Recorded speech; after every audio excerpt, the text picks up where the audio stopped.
Alright guys, so I've been playing a lot of Modern Warfare Warzone lately, and I didn't think I'd make a video about it until recently, the last few games. I was messing around with the M4, and I realized just how broken the balancing in this game actually is, and how you can make ridiculous loadouts that just are unstoppable and unfair to use.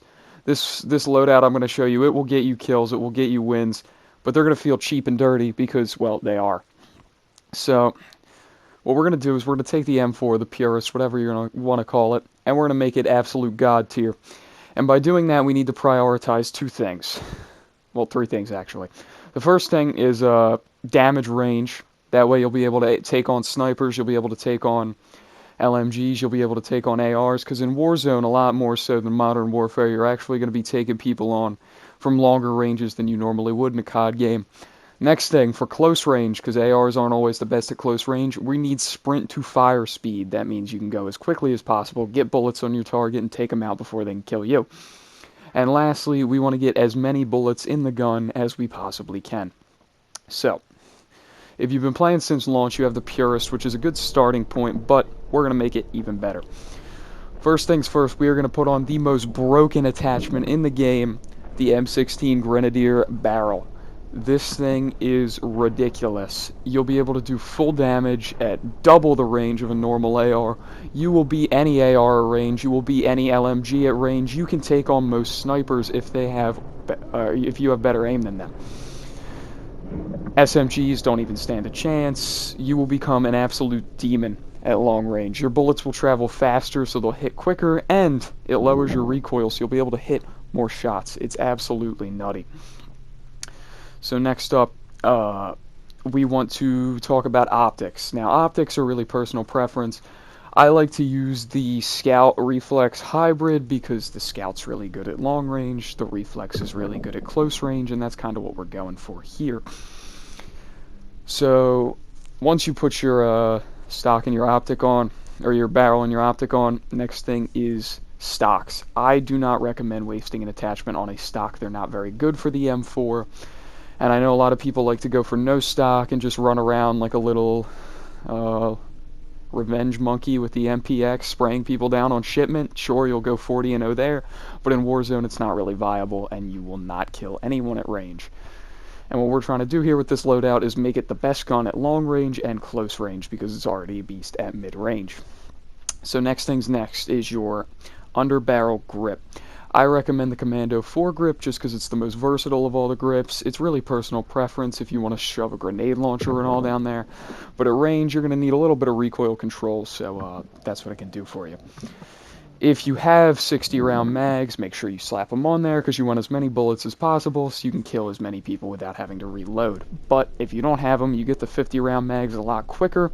What I don't recommend is you taking the Parabellum shots because they just don't do enough damage. And the SOCOM, while they do hit a lot harder, it's just not enough bullets in the mag to actually do anything, because if you miss anything at range, you're screwed. And then finally, as for your last attachment, I recommend taking sleight of hand, because the 60-round mags are huge, so you want to get them back on as quickly as possible so you can get back to killing again. None of the other AR perks are really that good, so it doesn't really make sense wasting an attachment on anything else other than sleight of hand. As for perks, it's really, again, personal preference, because a lot of the perks don't make a huge difference. The one perk that I think is called Fixer Upper that makes you revive teammates faster is always really good, because, you know, you're going to be going like 40-0 with this thing, you're going to have like all these kills. Your teammates probably aren't going to be doing as good, so you're going to want to pick them up as quickly as possible so you can get back to beasting. And, as for the other attachments, I recommend slapping on Overkill, because while we are making this an absolute beast at long range, and we're making it better at close range by prioritizing sprint to fire and recoil control with the Commando foregrip, it's still not going to be great at super close range like SMGs, like the MP7, the MP5, and shotguns are going to beat you. So that's why I recommend you take the 7.25, because while it does only have 2 shots, you're using it as a secondary, and it doesn't really matter that much. The 7.25 is absolutely ridiculous, especially if you get the long barrel, which gives it an already... Its damage range is already insane. You slip the long barrel on it, you can kill people from sniper range. And again, prioritize sprint to fire with your attachments. I think there's a grip and a stock that help you get sprint to fire. And you'll be able to take down anyone at close range with that. It's borderline unfair. This M4 is just straight up across the line unfair. And, yeah, as for lethal and tactical, why bother? You already have a totally busted gun, so, you're not going to be throwing many lethals and tacticals. It'll just slow you down. I like the snapshot grenade just because, like, who doesn't like wall hacks? But as for lethal, Semtex are always good. Claymores, you play that way. C4s, nice for taking out vehicles, but yeah. Don't get tunnel visioned into, oh, I have to use my grenade, I have to use my Semtech, I have to use your C4, because your gun is so good you can just kill people quicker than the time it takes to actually throw them. So that's all I got. If you want to see any other busted loadouts, I know one for the MP7, I know one for the 725, and I know one for the Car 98, so just leave in the comments what you want to see next, and if this video does well, I will do another one.